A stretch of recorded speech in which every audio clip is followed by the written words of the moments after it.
Eu já passei numa pane. Eu no meu helicóptero B4, um outro que eu tinha, tava a minha família inteira dentro do helicóptero. O piloto tava tocando, pum, a turbina do helicóptero falha, só tinha uma.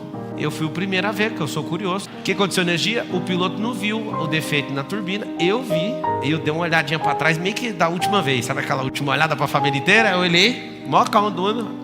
Comando, a turbina falhou. Aí, eu, calma moço, Deus vai ajudar, nós vamos pousar. Eu só preciso ter a calma.